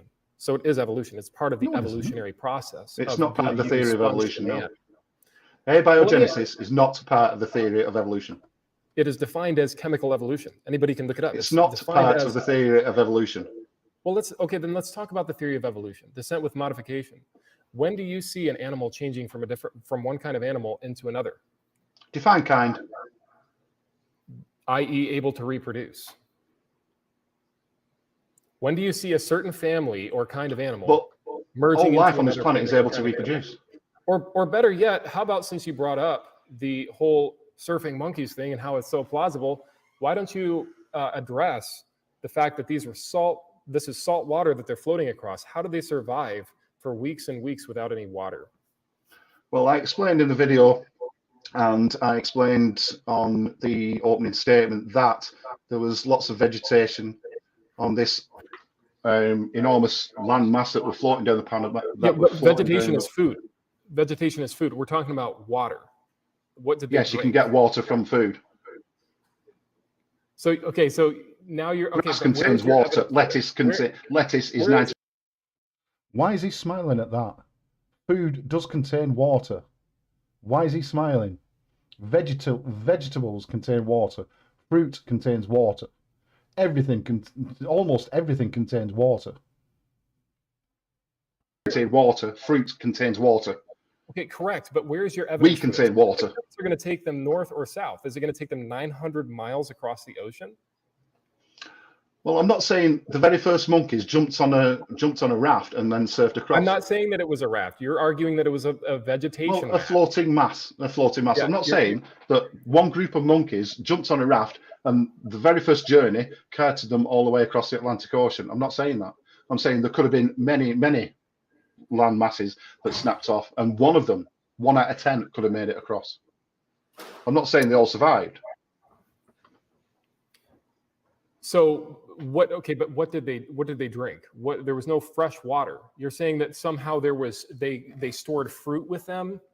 No, I didn't say that at all. Mats? I didn't say that. What I said was that because again, we simply don't know. But this is the best theory, as it were, that seems to fit the facts. We found fossilized teeth in Peru. We know that they originated from parapithecids in Africa. So how did they make the journey from Africa to South America? Now, the best theory is that they got there from a landmass that snapped off from Africa and got all the way to South America. I'm not saying the first one did it. I'm not saying the second one did it. But what I'm saying is that masses of vegetation can snap off and sustain 1 or 2 monkeys, if you will, that got across. I'm not going to argue that vegetation mats cannot be snapped off of certain places and carry certain pieces of vegetation and so forth, biological organisms across certain areas. Of course, we've observed that. But 900 miles. 900 miles. Really let that sink in, ladies and gentlemen. You're actually advocating that for 900 miles. 6,000 miles. Kangaroos from Turkey to Australia. Let that sink in, ladies and gentlemen. Let that sink in. Kangaroos from Turkey to Australia. 6,000 miles. And I'm being generous. 6,000 miles just after the flood, after the water rescinded. No plant life, no fresh water. And somehow kangaroos got from Turkey to Australia. 6,000 miles. Mr. Matt Powell here seems to think that they're hot there on land bridges that he shows no evidence for. On a vegetation mat. And let me ask you this: you never actually addressed really any of my arguments about fossilization. I addressed every single one of yours. but you never but you're addressed bashing evolution. the dinosaur preserved tissues. How do you think that these tissues were preserved? Do you think that they really died out 65 million years ago? Mary Schweitzer, a devout Christian, I understand. What's that? Say that again. Mary Schweitzer, a devout Christian, discovered remains of blood cells in dino fossils. Later discovered soft tissue remains in T-Rex. The specimen was pregnant when apparently the T-Rex died. Poor bugger. Can I just ask Brett King before you start? Brett. Yes, I'm here. Are you there? I thought you was. Here we go. I called Brett Keane out now. Hang on. Let me go back. Well, I can see in the side. Was pregnant when apparently. This is where I called Brett Keane. T-Rex died. Poor bugger. Can I just ask Brett King before you start? Brett. Yes, I'm here. Are you there? I thought you was going to remain neutral. I am. Well, I can see in the side chat here. I can see in the side chat here, Matt is correct. Chemical evolution refers to changes in things that need not be capable of reproduction. I thought he was going to remain neutral. Well, I thought I wasn't supposed to speak up in voice, but I'm just typing over here. I am correct. It is defined as chemical evolution. I mean, you can say, yeah, well, but chemical evolution is not part of the theory of evolution. Yes, but it is a theory within evolutionary theory, if you will. No, it isn't. Because it is defined as, well, then you're just not educated on this topic, because anybody can go to Google and look up chemical evolution, and the first thing that pops up is the synthesis of original life. But I am correct here. I know I'm correct here. Chemical evolution is not a part of the theory of evolution. It is not. And I did Google it, and he's wrong. Still wrong. Always will be wrong. Organisms. The synthesis. Well, that's abiogenesis. Mr. Jones, I apologize if I've offended you. I will remain out of text as well as voice from now on, okay? No, I'm not saying you remain out of, I'm not saying you stay out of side chat. I'm just saying you remain neutral as you said you would be. All right. Well, I apologize if that upsets you. I will not do it again. Thank you. So, Mr. Jones, you mentioned Mary Schweitzer, right? And District Driver, how are you doing, my friend? Good to see you. Good to see you. I'm glad you turned up, my friend. I'm glad you did. What a guy. What a guy. I like District Driver. He's a good guy. As is everybody in the chat, apart from Level Earth Observer, who seems to have disappeared. You know this, but when they were actually excavating these bones, the stench of death was still there in the Hell Creek Formation. They reported that they could still smell the stench of death.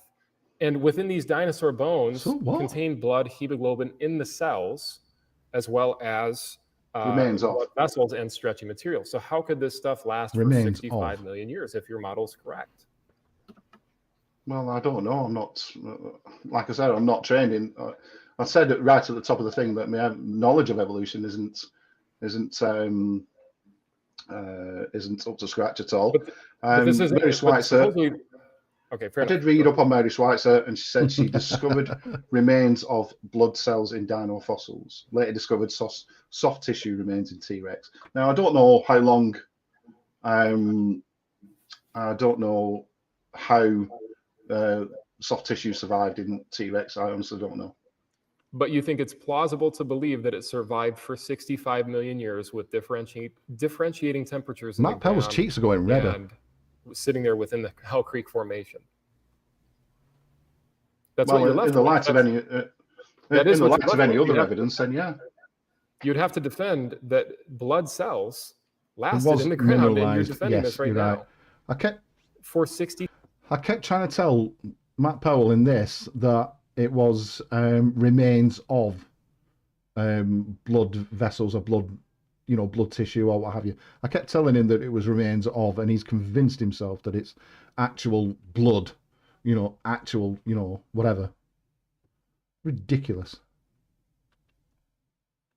Proteins, and also dinosaurs that have grass inside of their stomachs. We've even found dinosaur feces, Mr. Jones, with fecal matter that somehow lasted 65 million years, and we found out that these dinosaurs ate grass, which again was a prediction that we made on our model. but that was failed on the evolutionist side. Let me ask you this. I don't want to ask all the questions here How today. did it fail? What's that? How did it fail? Well, because evolution taught that grass actually evolved via 55 million years ago, but dinosaurs died out 65 million years ago. So dinosaurs never saw grass because they didn't find grass in the fossil record. But we actually analyzed coprolites, dinosaur dung, and found that they actually ate grass. But they have found us. Spot on, Colin. Good to see you. Hope you're all right. I'm glad you popped in. I'm glad you popped in. Nice to see you, my friend. I hope you're doing well. Grass that existed when dinosaurs existed. I'm sorry? They found a species of grass, one particular kind of grass that existed when dinosaurs existed. Yeah, but the point that I was making, and anybody can Google this, is that no grass existed during the time of the dinosaurs. That grass. I just told him that there was a particular kind of grass, a particular species of grass that existed when dinosaurs existed. And it's been found, it's been verified. And he's just turned around and said, no, there wasn't. And I'm saying there was. And there was. I just said there was. They found some. I can't really hear what you're saying. It's kind of mumbling. Oh, no. I think it's your mic. I don't think it's you. Here we go. Nice. Well, anyways, I think I think what we should do. Is my mic working? I mean, you guys have heard every single word that I've said tonight very clearly, and I've got it running through OBS, which sounds a lot better anyway, rather than StreamYard. But of course, he's contradicting himself here, and Matt Powell is trying to get off this now, because listen what he says here. Existed where dinosaurs existed. Yeah, but the point that I was making, and anybody can Google this, is that no grass existed during the time of the dinosaurs. That grass had not evolved yet. I just said there was. They found some. I can't really hear what you're saying. It's kind of mumbling. Here we go. On the mic. Watch this now. I think it's your mic. I don't think it's you. Nice. Well, anyways, I think I think what we should do, Brett, how many more minutes do we have? He's trying to get away from it now, and he's trying to get out. Hello, Brett. You there? Brett. If you can hear a cat meowing, it's my cat, Rocky.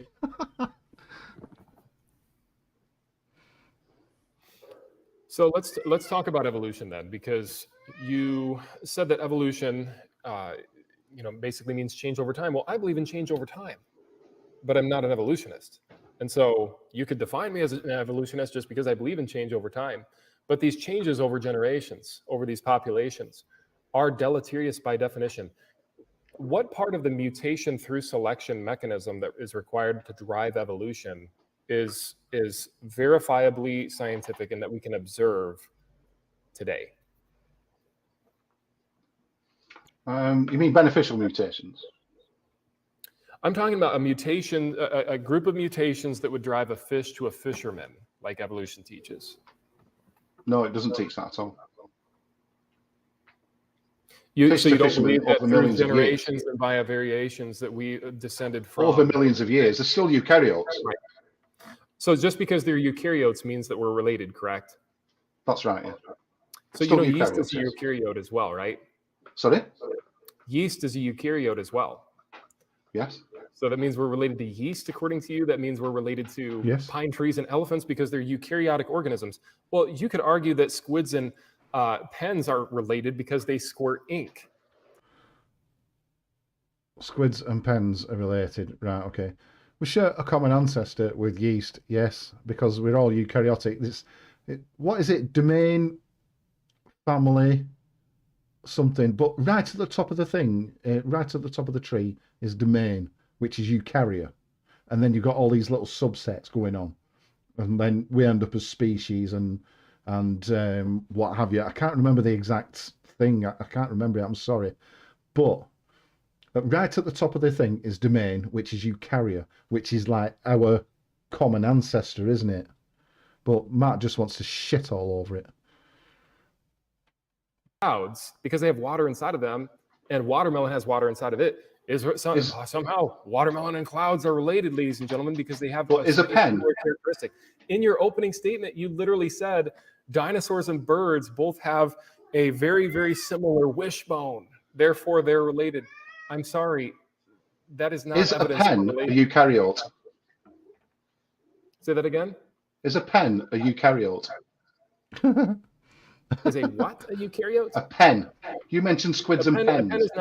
pen is not a eukaryote. I'm just pointing out, and neither is an Thank you. octopus.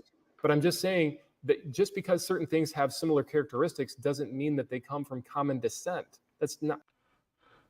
But he just said squids and pens could be related because they both squirt ink. And I just said, is a pen a eukaryote? And he said no. So therefore, they can't be the same, can they? And they can't share a common ancestry. So he's debunking himself here, isn't he? I don't think he is. From common ancestry, common descent.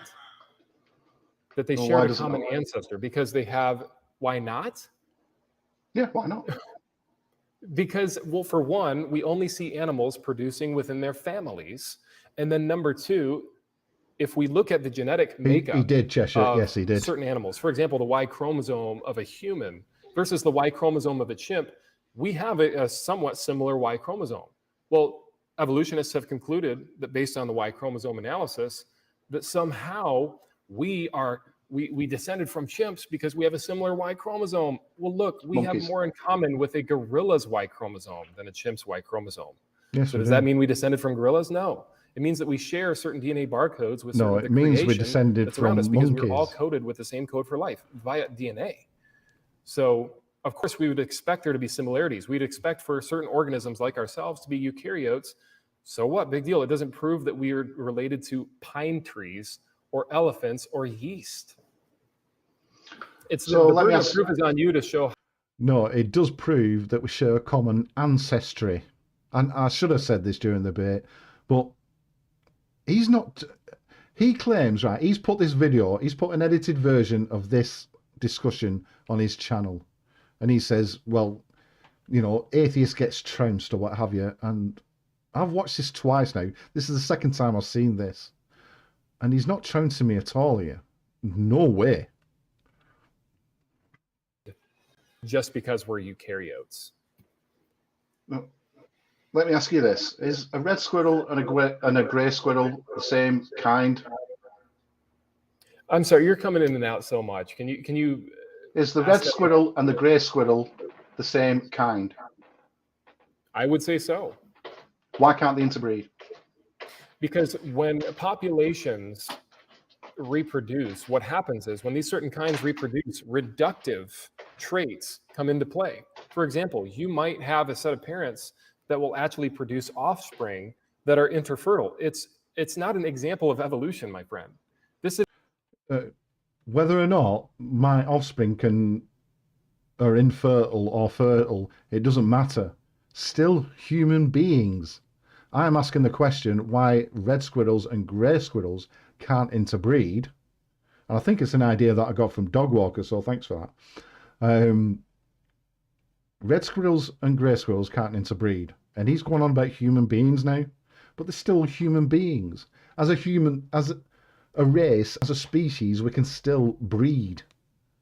I'm asking why he's just accepted that red squirrels and grey squirrels are the same kind.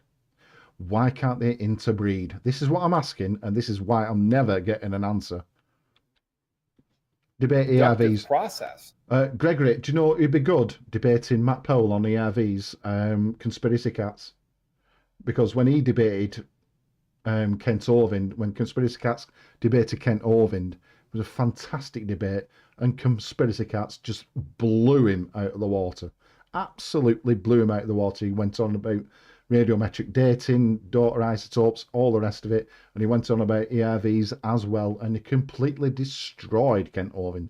Fantastic debate. If you get a chance to watch Conspiracy Cats versus Kent Orvind, watch it again, because I'm going to watch it again tomorrow because it's a brilliant debate. Something that we would predict in the creation model. I'm going to give it about quarter of an hour. I'm going to come back to this next Friday. I'm going to come back to this debate next Friday because I really want to finish it off, and I really want to get to the bit where Matt Powell cut out on his version. He cut out how kangaroos got from Turkey to Australia. He cut that bit out. But I want to show it on this one. So I'm going to do it again next Friday, if that's okay with everybody. So I'm going to give it about quarter of an hour now, until about 9 o'clock, and then I'm going to call it quits, because Mrs. Jones is going to come and cut my hair. And in the Kent Bible, it wasn't deferred says for that. No, he the wasn't. animals of the same kind will bring forth after their kind. But you just said that red squirrels and grey squirrels are the same kind of animal. Yes, but certain kinds will actually. So get your to a Bible's point wrong. where they can no longer. I'm explaining.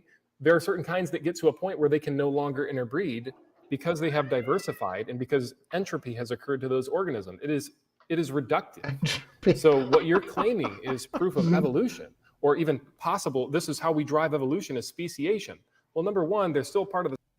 I didn't say it was proof of evolution. I just said you just admitted that red and grey squirrels are the same kind. And it says in your Bible, and it says in the Bible, that animals will bring forth after their kind. Red and grey squirrels are the same kind. So why can't they bring forth? Is the Bible lying? Is it inaccurate? And then number two, these organisms. Entropy, yeah. These organisms are reductive when they can no longer be interfertile. That's reductive by definition. That's part of the fall. That's part of sin. That's part of mutations entering in and making it so certain creatures can no longer interbreed. It goes perfectly with our model. The burden of proof would be on you to explain how you They're go going from redder by the minute. the goo to you, or even from ape to man via mutations. Well, I've still not had an answer, because does the Bible say that animals will bring forth? I asked you a question. Excuse You me, still don't have an excuse answer. me, just one sec. I don't know, personally. I don't know how we got from it. Just the theory of evolution teaches that we was all eukaryotes, and eukaryotes produced But I explained to you why eukaryotes. that's wrong. I explained to you why that's wrong. Just because we are eukaryotes and pine trees are eukaryotes doesn't mean that we share a common ancestor with pine trees. It means that we're all Yes, made it up of the does. same of similar genetic material that is code for life, because we all live on one planet. The way that these genes are expressed, That's what he's saying, are very Colin. different. That is And the way exactly that what he's saying. certain barcodes of DNA in us are expressed are very different than that of a pine tree. Just because we have that we are Whichever squirrel committed a sin, that means that they can't interbreed with the other squirrel. And that is exactly what he's saying here. descended My from ass is a itching. common ancestor with a pine tree. Been It online for means, too I long. mean, you Brilliant. look at the differences Love this. Why? versus the similarities, and the differences well outweigh the similarities. Squirrels are Why? sinful, yeah. No, why are we not this? See, start from eukarya. I've made some notes. There we go. Where Yeah. are we? I thought I did. I mean, I understand what you're trying to say, Mr. Jones, and I'm not trying to be down on you. But look, I don't think he does you understand could what I'm literally saying. argue that me and He's got me another off- animal, he's let's say got me a off it. cat, have a common ancestor just because we both have eyes. That is literally the argument that you're presenting in this No, discussion. No, it not. isn't. You're saying that because we're eukaryotes, because we have a certain type of cell, therefore, and that we share this certain type of cell with another creature, therefore we came from common ancestors. We're related. Yes. Yeah, so would you make the same argument about having eyes or 5 toes or let's say family size? I mean, where do you draw the line on this? Well, This it is nothing depends more than which. lines on paper. This is nothing more than propaganda. Exactly. Well, it depends Gregory, which yeah. taxonomic category you want to come from, because the domain, which is at the top of the tree, is eukarya, which is eukaryotes, and then it goes to animalia, and then the phylum, the class, the order, the family, the genus, the species. But right at the top of the tree there is domain. And I'd still like to get an answer to this question, because you said something about mutations, but you said that the same kind of animal. Why can't red squirrels and grey squirrels reproduce? I already explained that to you twice, but I'll explain it to you again. They are interfertile because of the fall, because of reductive Default. evolution. See, we are devolving. You believe we are evolving. We're becoming better. But this proves that these kinds of animals, they're actually becoming reductive in a sense. They can't reproduce No anymore. worries, That Doctor. We means got you. that is not evolution. That is de-evolution by definition. Evolution And- doesn't mean better. Evolution means descent with inherent genetic modification, Yeah. but those modifications need to be able to make it so they can survive in a new environment. Now, keep this in mind.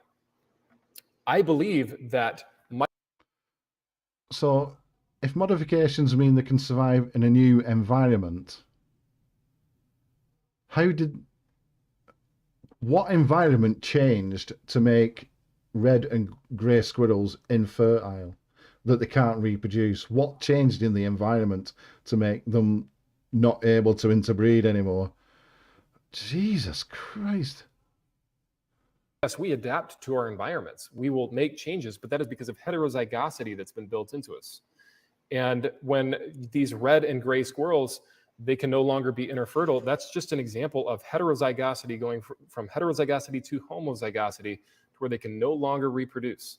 It doesn't mean that we all descended from a common ancestor. It means that things are becoming worse over time, and we are becoming less and less fertile as a population. I mean, we've even looked at sperm cells in male humans, and from generation to generation, we're losing sperm cells. We're losing the ability to reproduce. From generation to generation, entropy is occurring. We have 100 to 200 more mutations than our parents had, Mr. Jones. What that means is that we are more mutant than them. We die from mutations. These mutations are defined as neutral, but they cannot be weeded out by natural selection. So if mutations building up in populations over time continues over these generations, we will go extinct. And that's why evolution is false. It is not true. It is falsified at the fundamental of what a mutation We even will go is. extinct. The very thing that's supposed to drive evolution. The very thing, my God. the very model that you're proposing proposes that mutations are what caused us to evolve from literal fish to land-dwelling animals, all the way up from Lucy, all the way up to mankind. Well, is this it? Are we done evolving? No. I don't want to take up all the time. I'm going to turn it back over to you. You once said that rocks conceived. Do you still believe that? Or evolution teaches that rocks conceived? Well, actually, we know that evolution teaches that because it is, like I said earlier, it's defined as chemical evolution. And then number two, I can actually show you a paper that actually explains this. So I'm going to go to the paper right now, actually. A paper that explains. Right, I'm going to call it a night there, because this goes into when I start really, really pushing him. This is when I start getting into it now. I've got over me, where my opening statements threw me off, and I've got into this discussion now, so much so that I'm starting to quiz him now on everything, and I don't miss a thing from this point onwards. So I'm going to leave it there for now. I'm going to say absolutely fantastic to everybody that's popped in. Dr. Osiris, for instance, Dog Walker, Madman, Colon, thanks for popping in. Let me see more about the chat and everything. I want to get everybody in. Yeah, there's technically no. It's a chordate, isn't it? They call them chordates now. There's no such thing as a fish. Gregory, thanks for popping in. Colon, I've said, thanks for popping in. George Hans, thanks for popping in. Cheshire Cat, thanks for popping in. District Driver, thank you very much, my friend. I know he's a patron of mine. Gregory, Dog Walker, Colon, Dog Walker, yep. I'm hoping, please don't let me miss anybody out. Cheshire Cat, thanks for popping in. Everybody, it's been a really, really good, interesting chat, this. And I've loved every minute of this. It's been brilliant. Madman, yeah, he's popped in. Oh, he popped in earlier on. Second Best Bob popped in, didn't he? So thanks for Second Best Bob popping in as well. Who else? Oh, there was a few others. My daughter, No Spam. Thank you, Level Earth Observer, for popping in as well. It means the world to me that you came in and gave the YouTube algorithm a good kick. Thank you.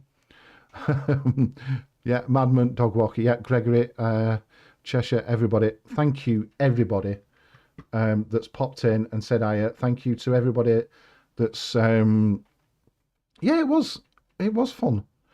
Yeah, next time, yeah, I'm coming up. Where's Colin? Yeah, he's disappeared. But anyway, he's a good lad, Colin. I love Colin to bits, and I love you all to bits. Dog Walker, Doctor, Cheshire Cat, everybody, District Driver, You're all fantastic people, and thank you all. No spam. That's the one. No spam. Yes. No spam popped in as well. So thank you to no spam as well. I just want to say a massive thank you to everybody that's watched this video, watched this live stream, and everybody who's checked out in the side chat. I really want to wish you all the very, very best. I will see you on the next one, which should be this Sunday for a Sunday Stupid. I don't know what it's going to be about yet, but I'm going to, as soon as Mrs. Jones goes to sleep, I'm going to start looking at some YouTube videos and then record it tomorrow and then get it out the Sunday afterwards. So thank you, everybody. It does mean the world to me that you all watch and you all listen and you all contribute to the chat as well. Don't forget to like, share, subscribe, etc., etc. And I'm going to love you and leave you. And thank you all sincerely from the bottom of my heart for watching. Please, please, please take care. And please, please, please, after listening to Matt Powell for nearly 2 hours, please, please, please get very, very drunk. And I will see you soon. Ta-ra for a bit. Ooh.